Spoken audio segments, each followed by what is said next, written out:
지난 한 주간 중요한 이슈 중에 하나가 미국이 이란과 전쟁을 할 뻔했다는 것입니다.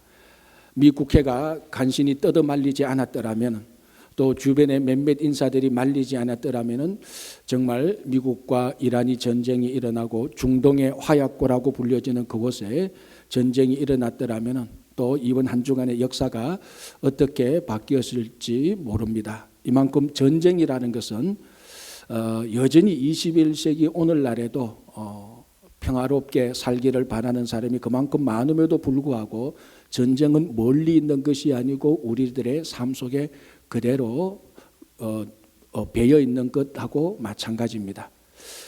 자, 오늘 본문을 보면은 전쟁 규례가 나오는데요. 이 전쟁은 미국이 이란과 전쟁하는 그런 규례가 아니고 이스라엘 백성들이 가나안 땅에 들어가서 가나안에 있는 여러 족속들, 6족속 또는 7족속들 또는 다른 어떤 족속들과 전쟁을 할 수밖에 없는데, 그때 전쟁을 할 때 이런 규례들을 통하여서 전쟁을 하라는 그 가이드라인을 우리들에게 알려주고 있습니다. 우리가 전쟁할 건 아니지만은, 우리가 전쟁터에 나갈 사람은 아니지만, 그런데 오늘 이 본문을 보면 이 전쟁이, 이스라엘 백성들이 가나안과의 이 전쟁 규례가 우리 성도 한 사람 한 사람이 매일매일 삶을 살아가야 되는 신앙의 삶의 규례하고 전혀 다르지 않다는 것입니다. 그래서 오늘 전쟁 규례를 보면서 매일매일 신앙의 삶의 규례들을 같이 한번 나누어 보도록 하겠습니다. 오늘 이 전쟁 규례에 앞서서 먼저 모세는 이스라엘 백성들에게 한마디로 말하자면 두려워하지 말라, 떨지 말라, 겁내지 말라라고 말을 합니다. 왜냐하면 이스라엘 백성들이 가나안에 들어가면 말과 병거와 백성을 볼 것이고, 그리고 많은 숫자들의 많은 수의 백성들, 군인들을 보게 될 것이다. 그렇다면 본능적으로 그 사람들을 보게 되면 겁내고 두려워하게 될 것인데, 그러지 말고 두려워하지 말라라고 말을 합니다. 자, 가나안에 들어가서 이스라엘 백성들이 먼저 부닥쳐야 되는, 맞닥뜨릴 그 군사들은 말과 병거와 백성입니다. 우리말로 풀었으면 말은 기병이고 병거는 전차부대, 백성은 보병부대입니다. 그러니까 기병과 전차부대와 보병이 있는 군대, 지금으로부터 약 3,000년 전 그런 군대라면 이게 굉장히 강력한 군대죠. 이런 군대가 있는 것 자체만으로 상대방에게 두려움과 겁을 주기에 충분합니다. 그런데 게다가 오늘 본문을 보면 그 숫자가 많다라고 말을 합니다.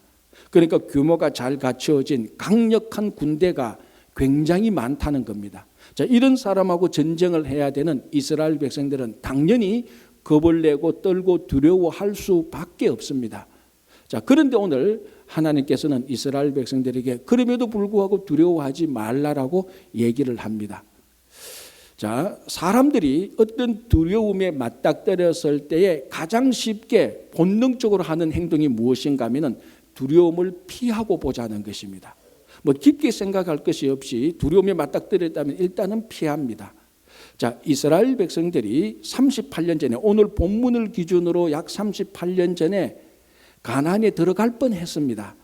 그 가나안에 들어가기 직전에 여러분 다 아시다시피 모세가 12정탐꾼을 가나안에 먼저 정탐하도록 보냅니다. 40일 정탐하고 돌아와서 10명의 정탐꾼의 보고 내용을 우리가 또 잘 알지 않습니까? 그 보고 내용이 어떻습니까? 가보니까 가나안에 거인이 살고 있고, 그 성읍은 아주 견고하고 아주 강한 사람들이고, 알고 보니 그 거인은 네피림 후손이고 다 아낙 자손들입니다. 우리들이 보기에도 우리가 메뚜기 같은데 참 큰일 났습니다. 자, 그 10명의 보고를 들었던 온 이스라엘 백성들이 그 말과 병거와 백성이 많다고 하는 그런 보고, 같은 내용의 보고죠. 같은 내용이죠. 그런 보고를 듣고 이스라엘 백성들은 일단 두려움에 빠져버렸습니다. 그래서 그 두려움에 빠진 이스라엘 백성들이 즉각 나타낸 반응이 뭡니까? 그 두려움을 회피하는 겁니다. 그래서 뭐라고 말했습니까? 우리가 다른 지휘관을 세우고 애굽으로 다시 돌아가자. 왜? 가나안에 들어가려고 하니까 두려움이 있으니까 그 두려움을 피하고 보자는 것입니다. 그래서 두려움을 피해서 애굽으로 다시 돌아가자고 원망과 불평을 했습니다.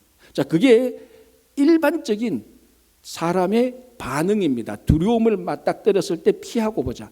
자, 그까지는 좋습니다. 그러면 어떤 결과가 나타납니까? 그 두려움 너머에 있는 어떤 것을 얻을 수가 없습니다. 이런 말이 있습니다. 정말 좋은 것은 두려움 그 너머에 있다는 것입니다. 다른 말로 하면은 정말 좋은 것 앞에는 반드시 두려움이라는 장애물이 있다는 것입니다. 누구든지 정말 좋은 것을 얻으려고 한다면 그 두려움을 반드시 극복해야 됩니다. 두려움을 피하고서는 좋은 것을 얻을 수가 없습니다. 그래서 오늘 본문 기준으로 38년 전에 이스라엘 백성들이 가나안에 살고 있는 그 아낙 자손들, 견고한 성읍, 그 강한 사람들을 보고 두려움에 빠져서 두려움을 피해버렸습니다. 그래서 두려움 그 너머에 있는 진짜 좋은 것, 약속의 땅을 취하지 못했습니다. 자, 오늘 이 본문은 첫 번 두려움에 피해서, 첫 번 두려움에 맞닥뜨려서 피해서 약속의 땅 좋은 것을 취하지 못했던 이스라엘 백성들에게 모세가 다시 한번 말합니다. 너희들 두려워하지 말라. 너희들이 가나안에 들어가면은 말과 병거와 많은 백성들을 보게 될 텐데 두려워하지 말라. 왜 이렇게 말합니까? 그 38년 동안에 가나안의 상황이 바뀌어졌습니까? 변했습니까? 아닙니다. 하나도 변한 것 없습니다. 38년 전에 거기는 거인이 있었고 아낙 자손이 있었고 견고한 성읍이 있었다고 말하고 오늘 또 본문 보면 말과 병거와 백성이 많았다라고 말합니다. 똑같은 의미입니다. 하나도 가나안 상황은 변하지 않았습니다. 그런데 모세는 자신 있게 말합니다. 그럼에도 불구하고 두려워하지 말라. 왜? 너희를 애굽에서 인도하여 낸 하나님이 오늘날 너희와 함께 할 것이다라고 말을 하는 것입니다.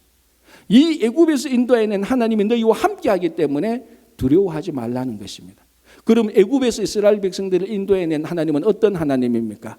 우리가 여러 가지로 규정을 할 수 있지만 가장 특징인 것은 홍해에서 이스라엘 백성들을 구원해 주신 바로 그 하나님입니다.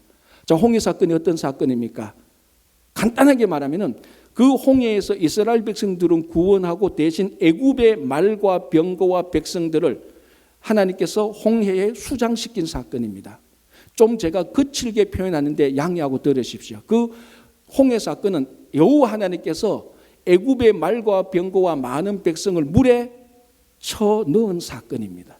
여호와 마치 하나님께서 손으로 붙잡아서 애굽의 말과 병거와 백성들을 물에 쿡 넣어서 홍해에 쿡 넣어서 다 수장시켜버린 바로 그 사건입니다. 그 하나님이 애굽의 말과 병거와 백성들을 물에 쳐넣은 그 하나님께서 이번에는 가나안에 있는 말과 병거와 백성들을 하나님께서 쥐고 있으니 하나님께서 그들을 물리쳐 주실 것이니 두려워하지 말라라는 것입니다. 여전히 가나안에는 두려워할 대상들이 있습니다.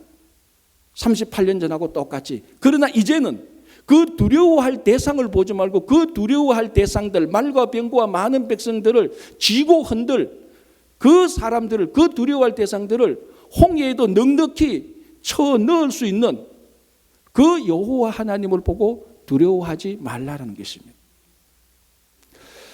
어느 한 금술사가 결혼을 해서 자기 아내하고 배를 타고 신혼여행을 갑니다. 그런데 그날 밤에 그 칠흑같이 어두운 밤에 폭풍이 몰아칩니다.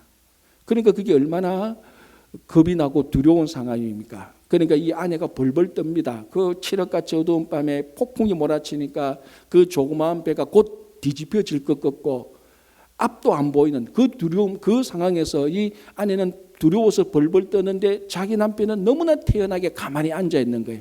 그래서 이 아내가 자기 남편에게 물었습니다. 아니 당신은 지금 이 상황이 겁나지도 않느냐고. 이 폭풍이 지금 더 몰아치면 우리는 이 배가 뒤집혀서 여기서 죽을 수밖에 없는데 당신은 겁나지 않느냐고. 뭐 좀 해보라고. 그러니까 이 금술사가 칼집에서 칼을 쫙 빼서 자기 아내의 목에 탁 갖다 댔습니다. 그러니까 이 아내가 아니 그 상황에서 그 날카로운 칼을 자기 목에 대는 이 아내를 보고 자기 남편을 보고 웃었습니다. 아니 지금 당신 뭐 하는 거냐고. 장난하느냐고. 이 칼 빨리 치우라고. 그러니까 이 금술사 남편이 말합니다. 내가 지금 당신 앞에 당신 목에 칼을 이 날카로운 칼로 칼 가지고 목에 대고 있는데 당신이 겁나지 않느냐고 하니까 이 아내가 말합니다. 뭐가 겁나느냐고. 이 칼 쥐고 있는 사람이 내 남편인데 내가 뭐가 겁나느냐고. 그러니까 이 남편이 웃으면서 칼을 다시 빼서 칼집에 넣으면서 말했습니다. 이 폭풍은 겁나지만 이 폭풍은 내가 믿고 있는 신이 쥐고 있으니까 나는 하나도 겁나지 않는다고 했다고 합니다. 여러분 똑같지 않습니까? 그 날카로운 칼이 아내의 목을 딱 겨누고 있어도 남편이 그 칼을 쥐고 있으니까 아내는 남편이 나를 죽일 리가 없다는 것을 확신하기 때문에 그것보다 몇 배나 더 날카로운 칼, 몇 개나 더 날카로운 칼이 자기 온 삶을 다 애워싸고 있어도 이 아내는 겁나지 않습니다. 왜? 칼을 쥐고 있는 사람이 남편이기 때문에, 자기를 살려줄 수 있는, 자기를 보호할 수 있는 남편이기 때문에 겁나지 않고 두려워하지 않았다는 것입니다. 똑같습니다. 말과 보병과 말과 병거와 백성들은, 전차 부대와 보병과 기병은 이스라엘 백성들이 볼 때 분명히 두려워할 대상들이 맞습니다. 이스라엘 백성들은 그 사람들과 전면전을 해서 이길 수가 없습니다. 전쟁에 질 수밖에 없습니다. 두렵습니다. 이스라엘 백성도 압니다. 모세도 압니다. 그럼에도 불구하고 모세는 말합니다. 겁내지 말라. 홍해에 애국 백성들을 수장시킨 그 하나님께서 이 가나안에 있는 이 사람들도 하나님의 손에 다 붙들림 바 되어 있으니 하나님을 보고 두려워하지 말라는 것입니다. 여러분 우리 삶도 똑같습니다. 매일매일의 삶 속에 왜 우리가 예수를 믿어도, 왜 하나님을 믿어도, 우리가 기도를 해도, 말씀을 봐도 왜 두렵지 않겠습니까? 여러분 교회에 다니고 예수 믿고 기도해도 건강이 악화될 때 사람은 그거 두렵습니다. 그 두려운 게 정상입니다. 갑자기 잘 되던 사업이 막 파탄되고 막 그 뱅크럽 되기 전에 그거 두렵지 않을 사람이 누가 있습니까? 다 두렵습니다. 올바른 길을 가던 자녀가 이상한 길로 막 가기 시작할 때, 그 자녀들이 막 반항하고 대어들 때 왜 겁이 나지 않겠습니까? 가정과 일터와 우리들이 처해 있는 모든 관계에서 모든 것들이 다 시시각각 두려움으로 다가옵니다. 어떤 분들은 제가 이런 소리를 들었습니다. 멀리 떨어져 있는 자녀들이 전화만 해도 이제 겁이 난다고. 전화 벨 소리만 들어도 겁이 난대요. 왜?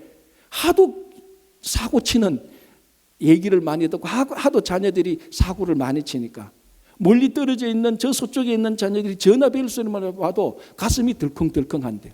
이게 사실입니다. 그분이 뭐 믿음이 없어서 그런 줄 압니까? 예수를 얼마나 잘 믿는다고. 그게 사실입니다. 우리 삶 속에 있는 재정이나 건강이나 관계나 일터나 가정이나 심지어는 교회에서 일어나는 이런 일들, 내가 진행하는 모든 프로젝트들 다 두려움의 대상이 맞습니다. 그럼에도 불구하고 우리는 두려워하지 않을 이유가 있습니다. 왜? 그 모든 것들을 하나님이 지고 계시니까. 우리는 그 뒤에 계시는 하나님을 보니까 두려워하지 않는다는 것입니다. 모세가 지금 그걸 말합니다. 말과 병거와 백성들 그리고 많은 숫자들, 이스라엘 백성들이 얼마나 그걸 보고 두려운가를 다 알지요. 그러나 모세는 말한다. 그 뒤에 있는 전쟁의 성패를 좌우하는, 전쟁을 쥐고 있는 하나님을 보라. 그래서 애굽에서 너희를 인도하여 낸, 그리고 이 하나님이 오늘날 너희와 함께하니까 두려워하지 말라라는 것입니다. 이 하나님이 애굽의 군사들을, 가나안의 군사들을 하나님께서 다 하나님의 손으로 다 이기게 해주신 그 하나님이 똑같이 오늘날 우리와 함께하니까 우리도 두려워할 이유가 없는 것입니다. 그래서 여러분 지금 무엇이 여러분들을 두려워합니까? 두려워하지 마십시오. 염려하지 마십시오.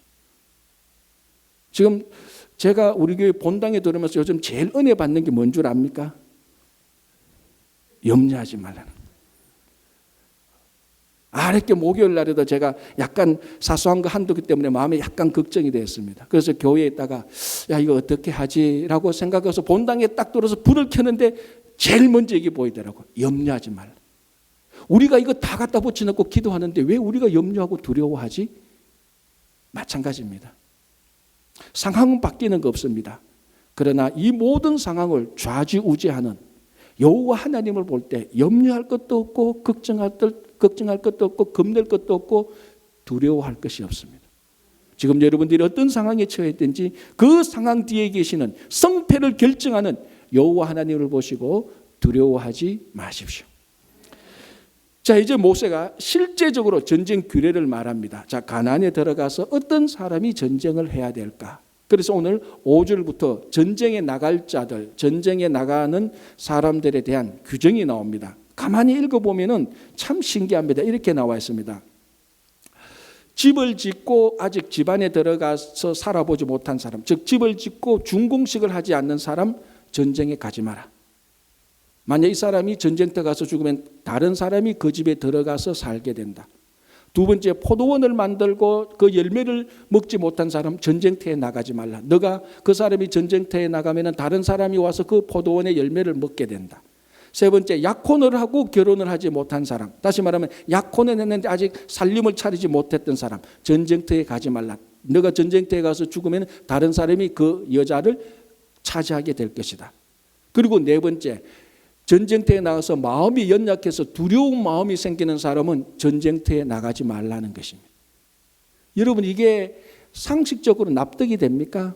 이런 사람 다 빼고 저런 사람 다 빼고 이런 이유로 받아주고 저런 이유로 다 받아주고 전쟁터에 나갈 사람 누구 있습니까? 아무도 없습니다. 자, 여러분, 네 번째 이유는 기가 찹니다.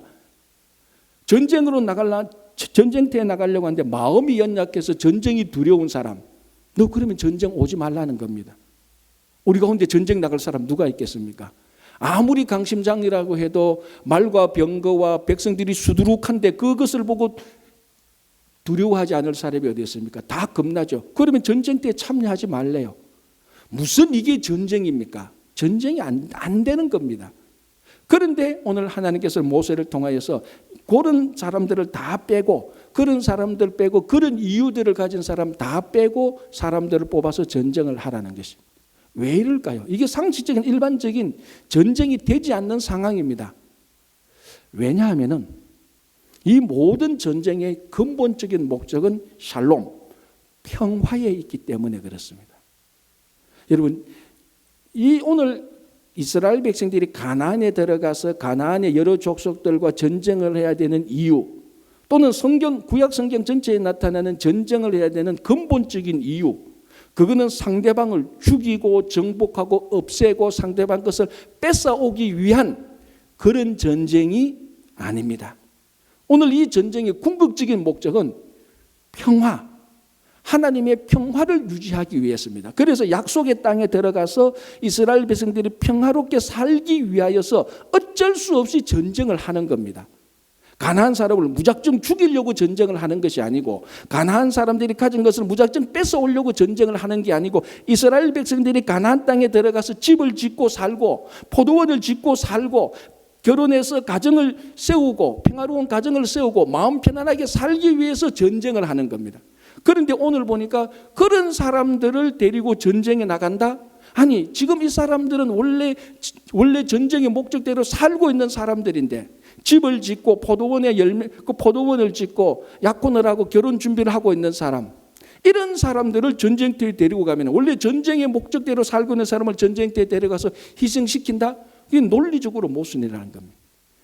세상의 전쟁은 상대방을 이기기 위하여서, 상대방 것을 뺏기 위해서, 상대방의 땅을 우리 것으로 하기 위해서 하는 전쟁이기 때문에 이런 사람들도 다 전쟁에 가야 됩니다. 그러나 오늘 이 전쟁은 원래 이런 목적들, 포도원을 세우고 가정을 세우고 집을 세우고 평화롭게 살기 위한 전쟁의 목적이기 때문에 이런 사람들은 이미 전쟁의 목적대로 살고 있는 사람들이기 때문에 전쟁터에 내보내지 말라는 것입니다. 우리 삶 속에 영적 전쟁의 궁극적인 목표는 샬롬입니다. 우리가 영적 전쟁을, 우리의 삶을 다른 표현으로 영적 전쟁이라고 말을 하는데, 자칫 잘못하면 우리가 영적 전쟁이라는 이름 하에서 다른 사람을 정죄하기도 하고 다른 사람의 신앙을 비방하기도 하고, 때로는 영적 전쟁이라는 이름으로 극단적으로 공동체를 분열시키기도 하고 파괴시키기도 합니다. 그건 영적 전쟁의 목표가 아닙니다. 영적 전쟁의 목표는 하나님의 평안을 누리는 것입니다. 그래서 오늘 이미 평안을 누리고 있는 사람들을 전쟁터에는 데리고 가지 말라는 것입니다. 그래서 전쟁의 목적이 다르기 때문에, 일반 전쟁하고 이 전쟁하고 여호와의 전쟁하고 목적이 다르기 때문에 이 사람들을 전쟁터에 데리고 가지 말라는 것입니다. 또 하나 중요한 이유가 있습니다. 왜 이런 사람들 다 빼고 이런 이유 다 받아주고 전쟁터에 그 남은 사람들을, 소수의 사람들을 데리고 나가서 전쟁을 할 수 있느냐? 전쟁의 승패는 사람에 달린 게 아니고 하나님에게 달려있기 때문에 그렇습니다. 하나님에게 하나님의 손에 하나님에게 전쟁의 승패가 달려 있기 때문에 사람의 수가, 전쟁에 참여하는 사람의 수가 아무리 적어도 괜찮다는 겁니다. 왜? 전쟁은 사람의 수로 하는 게 아니고 강력한 무기로 하는 게 아니고 좋은 전략으로 하는 게 아니고 좋은 전략 없어도 무기 없어도 최소한의 인원만 있어도 하나님께서 전쟁을 인도하시고 하나님께서 전쟁의 승패를 결정하기 때문에 이런 이유 받아주고 저런 사람 다 빼도 그 전쟁은 하나님이 함께 하시면 전쟁에서 이길 수 있기 때문입니다. 자, 이런 일들이 실제로 이스라엘 백성들이 가나안 땅에 들어가서 사사시대에 실제로 일어났습니다. 자, 미디안이 이스라엘 백성들을 정복하고 괴롭힐 때 하나님께서 기드온이라는 사람을 사사로 씁니다. 그때 기드온이라는 사람이 이렇게 말합니다. 나는 므낫세 지파 가운데 가장 작은 집안의 자손이요 우리 자손 가운데서도 가장 작은 자입니다. 우리 말하면 가장 난 진짜 형편없고 진짜 뭐 사사로 쓰임 받을 사람이 아닙니다. 진짜 저는 미천한 자입니다. 고백하는 거죠. 그럼에도 불구하고 하나님은 기드온을 사사로 써서 미디안 족속으로부터 이스라엘 백성들을 구원하게 하도록 씁니다. 자, 이제 기드온이 사사로 부름을 받았습니다. 미디안 족속하고 전쟁을 해야 됩니다. 그래서 기드온 사사가 이스라엘 군사들을 모읍니다. 모아보니까 32,000명이 모였습니다. 아, 기드온 사사가 약하니까 32,000명이라는 군사를 하나님께서 붙여주셨구나라고 생각하는 순간 하나님께서 기드온에 온 사람, 그 기드온 옆에 온 군사들이 너무 많다 하고 잘라내기 시작하는데 32,000명이 몇 명까지 됩니까? 300명까지 됩니다. 좋습니다. 300명이라고 칩시다. 300명이 맞습니다. 그러면 싸워야 될 미디안 백성은 한 500명, 600명 됩니까? 미디안 족속은 13만 5천 명입니다.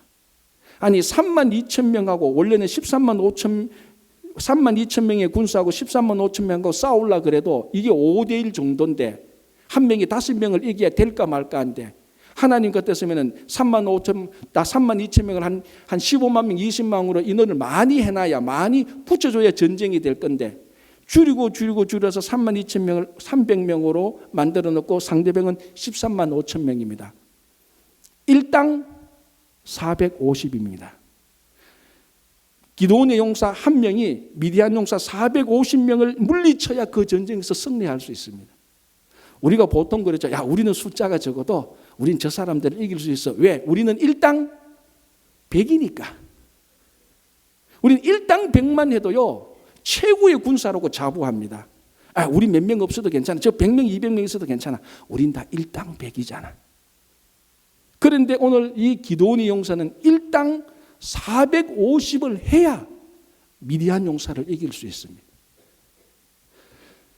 자, 그러면은 좋은 무기가 있느냐? 기드온 쪽에 좋은 무기가 있느냐? 자, 우리 사사기 6장부터 7장, 8장, 9장, 10장을 보면은 기드온이 미디안과 싸울 때 기드온 용사들이 가지고 있었던 300명 용사가 가지고 있었던 무기가 무엇입니까? 말과 병거와 많은 백성들이 있었습니까? 기병과 보병과 그리고 그 전차 부대가 있었습니까? 아니에요. 기드온 용사들이 가지고 있었던 무기는 빈 항아리, 횃불, 나팔이 다였습니다. 역사 이래로 요 세 가지를 가지고 전쟁했던 사람은 기드온 용사밖에 없습니다. 이거는 전쟁 무기가 아니죠. 응원 무기입니다, 사실은. 아니 도대체 이 무기 가지고 300명이 이런 무기 가지고 어떻게 13만 5천 명을 이깁니까? 마지막 남은 하나 묘수. 그러면 좋은 전략이 있었겠지. 그런데 전략이 뭡니까? 빈 항아리에 횃불을 넣고 나팔을 들고 가다가 상대방을 만나면 빈 항아리를 깨고 횃불을 들고 고함을 치라는 겁니다. 여호와의 칼이여 기드온의 칼이여 고함을 치라는 겁니다. 제가 조금 전에 말씀드렸지만 여러분 이건 전쟁하는 게 아니고 응원하는 거예요, 사실은. 전쟁터에 있는 사람이 전쟁해야 되는데 응원하는 폼으로 지금 응원할 수 있는 300명이 가가지고 오히려 이 300명의 용사들이 항아리 깨고 횃불 들고 여호와의 칼이요 기드온의 칼이요 이 폼은 응원 선수 300명이 미디안 용사 300명 응원하는 이 폼하고 똑같습니다. 그런데 이 사람들이 응원하는 사람이 아니고 전쟁하는 사람들이. 세상에 이렇게 우스운 전쟁이 어디 있습니까?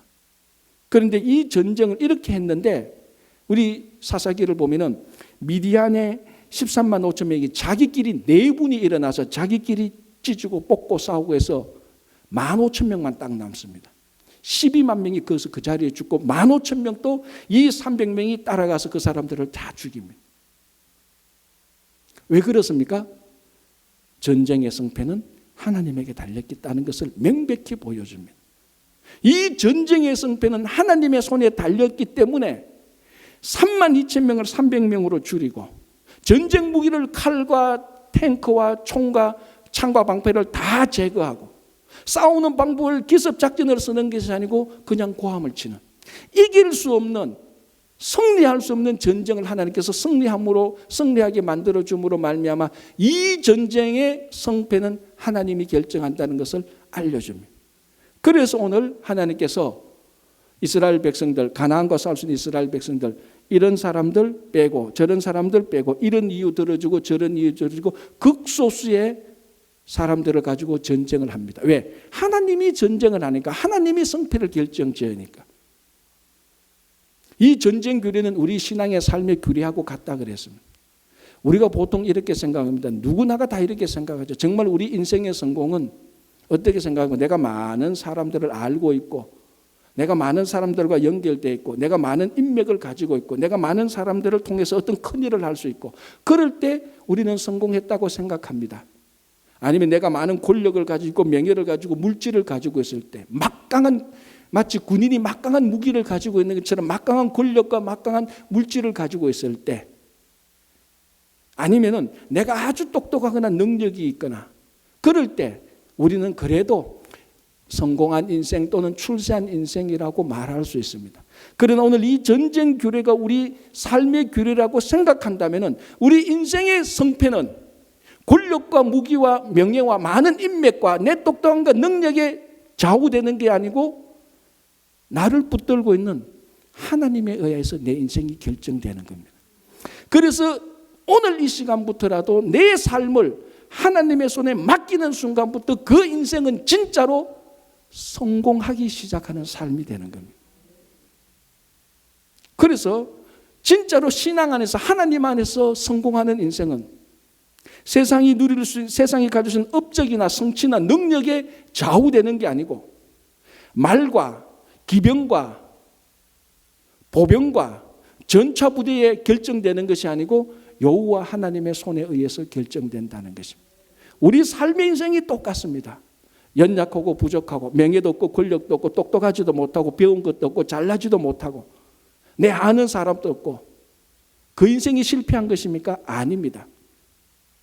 인생의 승패를 결정할 수 있는 여호와의 손에 진실로 내 삶을 맡길 때 그때부터 성공한 삶이 시작됩니다. 자, 이제 이런 사람들이 가나안에 들어가서 전쟁을 합니다. 전쟁을 하기 전에 뭐부터 하라 그럽니까? 전쟁하기 전에 먼저 평화를 선포하라. 그런데 저쪽에서 평화를 거부하면 전쟁을 시작하라는 것입니다. 그런데 이 신명기에서 계속해서 나오는 전쟁 규례 중에 하나가 이방 족속을 진멸하라는 것입니다. 우리가 이미 신명기 7장에서 몇 주 전에 살펴봤습니다. 그래서 이 진멸이라는 것 때문에 참 우리가 시험에 들기도 하고 어떻게 받아들일까 참 고민이 되는데, 오늘 본문에서 하나님께서 이스라엘 백성들이 가나안 족속들을 진멸하는 조건이 있습니다. 13절에 이렇게 되어 있습니다. 너의 하나님 여호와께서 그 성읍을 너의 손에 넘기시거든. 자, 16절 볼게요. 오직 너의 하나님 여호와께서 너에게 기업으로 주시는 이 민족들의 성읍에서는, 같은 의미죠. 어떤 사람을 진멸할 수 있습니까? 딱 조건이 하나 있습니다. 하나님께서 이 성읍의 사람을 너의 손에 붙여줄 때에만 진멸할 수 있습니다. 내가 봐서 이 사람 참 나쁜 사람이구나, 내 비위를 거슬리는구나, 내 비위를 거슬리는 거, 나를 무시하는구나, 진멸하자. 됩니까? 안 됩니까? 하나님께서 붙여주지 않으면 아무리 악한 사람이라도 진멸해서는 안 됩니다. 내가 보기엔 너무 이쁘고 내한테 잘해, 사람이 똑똑하고 쓸모가 있어, 진멸하지 말고 나중에 쓰자. 그런데 하나님께서 진멸하라 그러면 아무리 내게 덕이 된다 할지라도 진멸해야 되는 것입니다. 무슨 말인가 하면은 그 성읍의 사람을 진멸할지 안 할지 누가 결정합니까? 하나님이 결정합니다. 그래서 그 성읍의 사람을 진멸하라고 말할 때 그 문장의 주어는 이스라엘 백성이 아니고 하나님입니다. 하나님께서 진멸의 결정자요, 하나님께서 진멸의 기준입니다. 그렇다면 하나님은 도대체 무슨 기준으로 어떤 성읍을 진멸할지 결정하느냐는 겁니다. 툭 돌아서 하나님 마음이죠, 이렇게 말할 수 있겠지만, 그럼 그 하나님의 마음이 무엇입니까? 오늘 본문이 잘 나와 있습니다. 18절에 이렇게 되어 있습니다. 이는 그들이 그 신들에게 행하는 모든 가증한 일을 너희에게 가르쳐 본받게 하여 너희가 너희의 하나님 여호와께 범죄할까 함이니라. 다시 말하자면 하나님께서 진멸해야 될 성읍의 백성들을 결정하는 기준이 무언가 하면, 이 백성들이 나중에 이스라엘 백성들을 배교할까 아니면 이 이스라엘 백성들을 세상에 미혹시켜서 세상으로 보낼 수 있는 그런 이방 민족들은 하나님께서 미리 아시고 하나님께서 진멸하라 그럽니다. 그러면은 진멸의 목적이 어디에 있습니까? 이스라엘 백성들을 보호하기 위한 것이죠. 진멸의 목적은 이방 민족들을 죽여 없애는 것이 아니고, 그게 원래 목적이 아니고, 원래 목적은 이스라엘 백성들이 하나님을 섬기는데 방해받지 않기 위해서, 이 하나님께서 택한 이스라엘 백성들이 하나님을 잘 섬기게 하기 위하여서, 보호하기 위하여서 이방 민족을 진멸하는 겁니다. 진멸의 목적은 이방 민족에 있는 것이 아니고 이스라엘 백성들을 보호하기 위한 것입니다. 순수한 신앙, 온전한 신앙을 그대로 갖게 하기 위하여서. 그래서 하나님의 기준은 이 이방 민족들이, 저 세상 사람들이, 이 성읍 사람들이 나중에 이스라엘 백성들을 우상을 섬기게 할까 안 할까, 그게 기준입니다. 이 성읍 사람들이 이스라엘 백성들을 나중에 유혹해서 세상으로 다 끌고 갈까 안 갈까, 그게 기준입니다. 그 기준에 의하여서 하나님께서는 진멸하라 하지 말라고 결정을 하는 것입니다. 이스라엘 백성들을 순수하게 하나님의 자녀로 지키기 위해서, 하나님의 자녀로 신앙을 순수하게 온전히 가지게 하기 위해서 진멸을 결정하는 겁니다. 그런데 지난 2000년, 수천 년 동안 많은 사람들이 이 진멸을 남용하고 오용해서 상대방을 공격하는데, 한 인종이 다른 인종을 청소하는데, 이 민족이 저 민족을, 이 종족이 저 종족을 멸살하는데 이 진멸을 사용했습니다. 남용되었고 오용되었습니다. 가끔 우리 개인적인 삶에서도 이런 일이 일어납니다. 그래, 맞아, 하나님께서는 저런 것은 진멸하라고 했어. 그러면서 은근히 상대방을 정죄하거나 판단하거나, 그래서 그 일로 인해서 공동체가 무너지고 깨어져도 하나님은 진멸하라고 했어라는 이 잘못된 해석, 잘못된 남용, 오용 때문에 깨어지는 공동체가 있고 자기 신앙이 무너지는 경우도 있습니다. 이 진멸은 없애고 부수고 깨는 것이 아니고 하나님의 자녀들을 지키고 보호하고 순수하게 유지하기 위함입니다. 그래서 오늘도 이 전쟁을 하기 전에 먼저 평화를 선포하라 그랬습니다. 하나님의 목적은 평화이지 싸우고 없애고 죽이고 정복하는 게 아닙니다. 먼저 평화를 선포하라. 그런데 가만히 하나님께서 보실 때 이 민족이 이스라엘 백성들을 배교하겠구나, 우상을 섬기게 하겠구나, 세상으로 빠지게 몰고 가겠구나 생각했을 때 이스라엘 통해서 진멸하라고 말을 합니다. 하나님의 자녀를 지키기 위해서요. 그래서 우리가 진멸을 남용해서는 안 됩니다. 그러나 또한 아울러 진멸을 남용하지 않고 이스라엘 민족들을 보호하기 위해서 진멸을 할까 말까 하다가 자칫하면은 진멸해야 될 세력들, 진멸해야 될 악한 것들을 또 진멸하지 못할 수가 있습니다. 우리가 진멸해야 될 것을 진멸하지 못하면 그 진멸되어져야 될 것들이 나중에 우리를 진멸합니다. 진멸에 속아서는 안 됩니다. 반드시 하나님께서 붙여주는, 하나님께서 우리에게 허락한 악한 것들은 반드시 진멸해야 됩니다. 1977년에 프랑스의 한 귀족이 아침에 일어나니까 비참하게 죽어 있었습니다. 그래서 조사를 해보니까 왜 이 사람이 죽었나 조사를 해보니까 어젯밤에, 그 전날 밤에 이 귀족이 키우고 있었던 2살 된 어린 사자에 물어뜯겨서 죽었습니다. 사정을 알아보니까 이 귀족이 특별한 취미로 막 태어난 어린 사자를 애완동물로 키웠습니다. 2년 키웠는데 그날 밤에 이 사자가 매일 잠을 자는 욕실로 이 사자를 그 들어가기 억지로 강제로 밀어붙이니까 이 사자가 화가 났습니다. 사자의 본성이 나타난 거죠. 사자의 본성이 나타나서 자기가 들어가기 싫어하는 욕실로 자꾸 밀어붙이는 주인을 그날 밤에 물어서 뜯어 죽여버린 것입니다. 실제로 일어난 사건이죠. 이 귀족은 일찌감치 어린 사자를 진멸했었어야 되는 것입니다. 물론 진멸의 방법은 여러 가지가 있죠. 죽이거나 정글로 보내거나 동물원에 보내거나 다른 데 추방시키거나 어쨌든 방법은 여러 가지 있지만 이 귀족은 2년 전에 어린 사자를 진멸했었어야 되는 것입니다. 진멸해야 될 것을 진멸하지 않으니까 진멸해야 될 것이 오히려 주인을 진멸시켜버린 것입니다. 우리 삶 속에 하나님을 섬기는데 많은 것들이 방해하고 우리를 제재합니다. 하나님께서 그런 것들은 우리들에게 진멸하라고 붙여주신 악의 성읍하고 마찬가지입니다. 진멸해야 됩니다. 유혹은 믿기부터 진멸해야 됩니다. 모든 악은 모양이라도 버리라고 말했듯이 하나님을 섬기는데 경배하는데 방해되는 것은 일찌감치 진멸해야 됩니다. 진멸하지 않으면 그것들이 우리를 진멸합니다.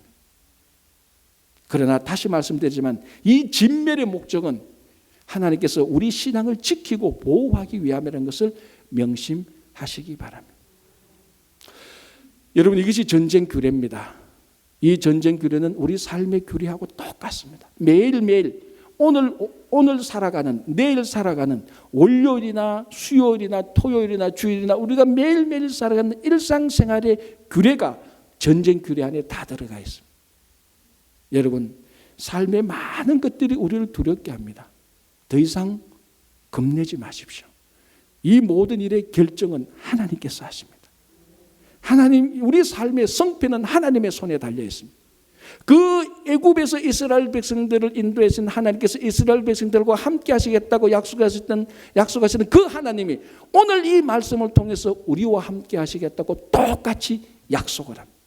그 하나님의 손에 우리 삶을 맡길 때 염려할 것, 두려워할 것, 겁낼 것 없습니다.